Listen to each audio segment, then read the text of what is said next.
It is a Wednesday, October 21st, 2015. I am Doug Neill, and this is Verbal to Visual Video.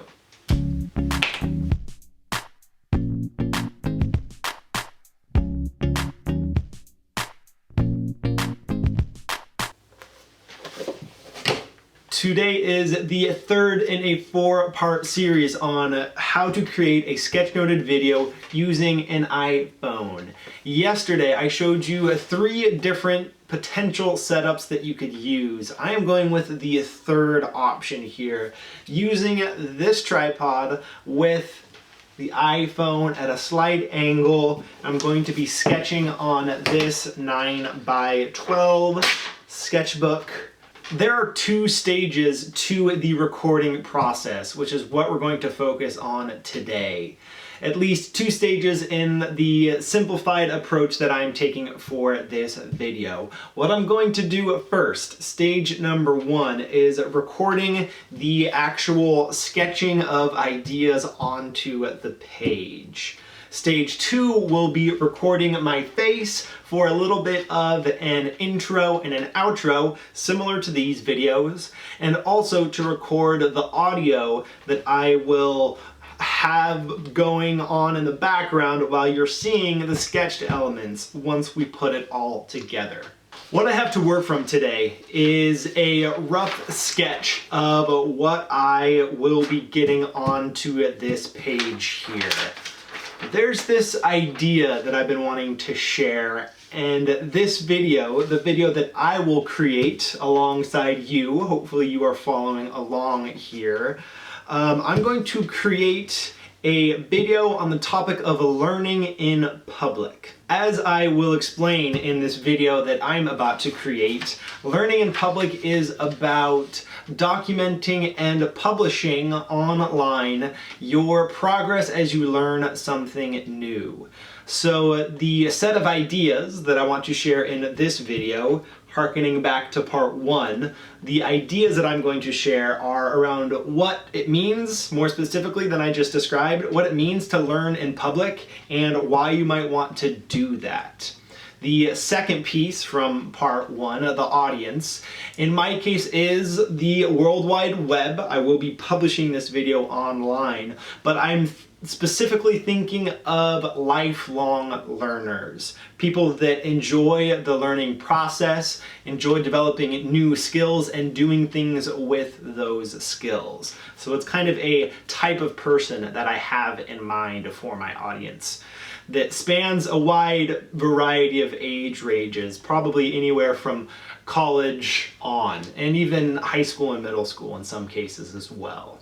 The third piece, the ultimate outcome that I hope to achieve with this video that I'm creating is I want to gauge a little bit about how people respond to this idea of learning in public. I'm probably going to put together its own little site to give the viewers the opportunity to interact with me, to respond to the ideas that I'm about to share, and maybe follow up those responses with questions if the folks who see this video have questions or want to learn more about this topic of learning in public, because as you'll see in my video, it's one that has played a big role in my life the past 4 years or so, this idea of learning in public. So it's a way to get this idea out there, see if it resonates, and see what kind of conversations crop up as a result. So make sure that you have thought through those questions that I covered in part one of this series, and obviously make sure you have a setup ready to go.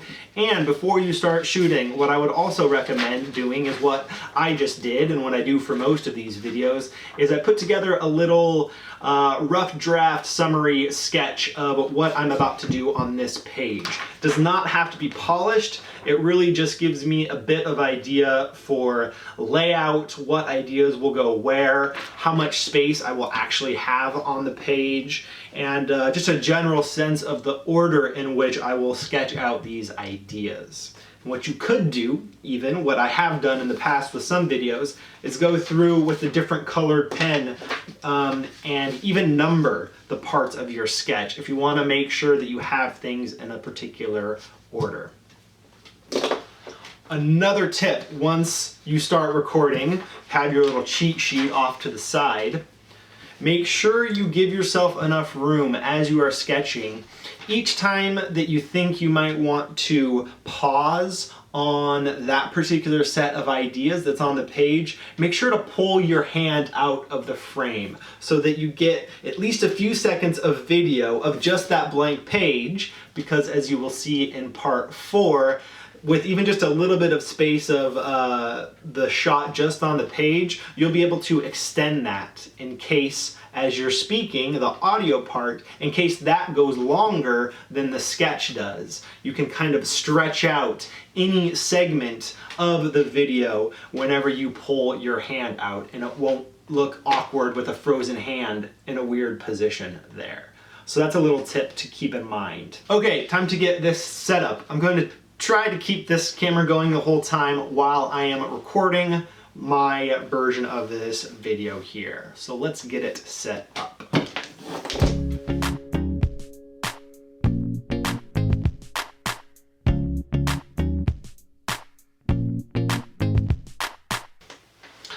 Okay, should be all set up to shoot now. I am using 3 different pens,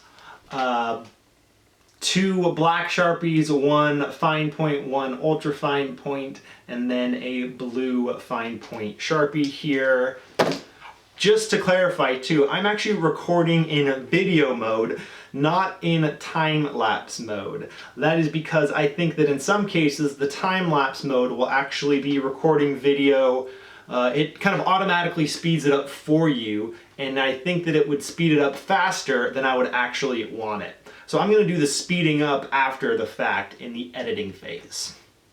One other thing to note here for me, because of this setup, the way I have the angles going and the good light from the window, and I also do have 2 kind of lamp-like lights on either side of this camera pointing down, that's gonna mean that I'm gonna have to put my arm through the tripod here. So I'm gonna do my best not to knock it, or if I do lean on it, do so very gently so this guy stays relatively stable.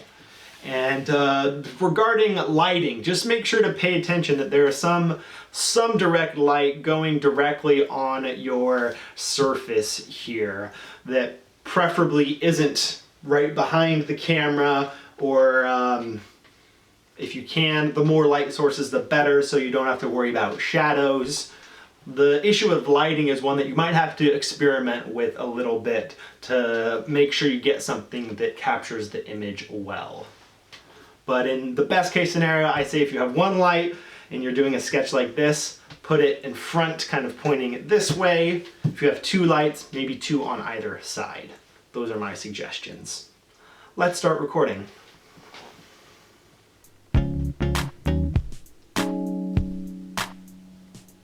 Now recording.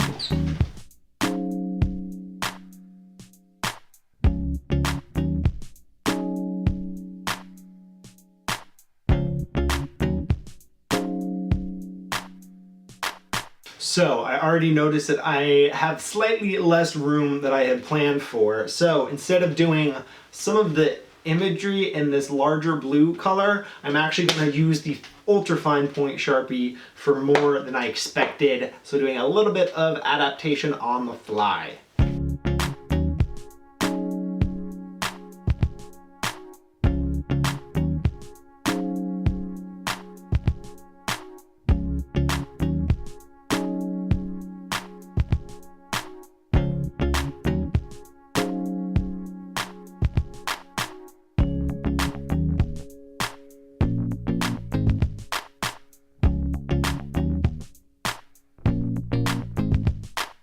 And finished.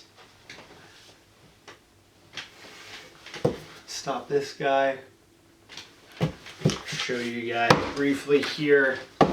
Turned out pretty well. It was a little tricky getting my hand in the right place and trying not to bump the camera. But to be honest, I think that's better than I expected it would turn out. Let's move on to stage 2.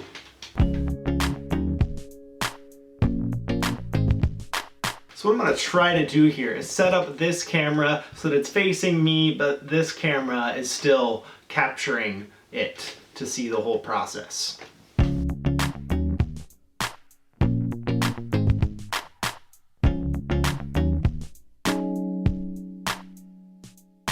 Whoa, this may or may not work.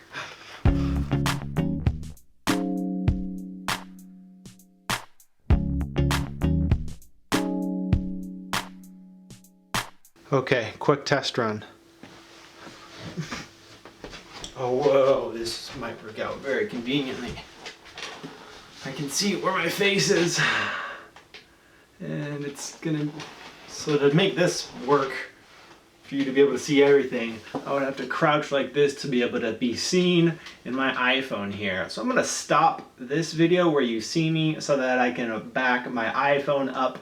Know that what's about to happen is I'm about to do some face video with the phone. Okay, so I just finished up with the face and audio portion of this Sketchnoted video, and I did it in 3 clips. I had a face-on intro where I was talking to the camera, and then I had a part where I was looking directly at my sketch and not worrying about what my face was doing, because all I was interested in that second portion was the audio bit. So I knew in that clip that what would be showing on video would be what I had sketched out. The third clip is my face again, doing a little bit of a summary and an outro. And even though some of those clips took me multiple takes, I'm trying to keep it simple here so that when we get to editing tomorrow, that process will be as simple as possible, which is a good point, and maybe the biggest tip to keep in mind when you are recording is that have the edit in mind. Be thinking about the steps, as you'll see tomorrow what those steps will be. Be thinking about those steps while you are recording, and find ways to save yourself time, because often it's not the shooting that takes the most time, it is the editing. I hope that watching me go through the process of recording both the sketched and then seeing at least a little bit of the setup for the video and audio portions was helpful to you. Your task is now to do the same with your video, and don't feel like you have to put your face on camera. If all you do is record the sketch and then even just record an audio file on your phone, that would honestly probably be a really good first Sketchnoted video to do. It'll simplify it so that you'll have fewer things to work with tomorrow, and it'll just make the process go a little bit quicker. But if you want to add a little bit of your own face talking, or maybe depending on what your video is about, you might want to go and record other things and bring those into the video. So if this is the first time you have done something like this, I would say stick with only doing video of the sketch and then just recording the audio overlay. But I want to show you that it is possible to do some more face on or other types of video and still be able to bring it all together using just your iPhone. That is what we will get to tomorrow. I look forward to that. Good luck with today. Thanks for watching, and I will see you tomorrow.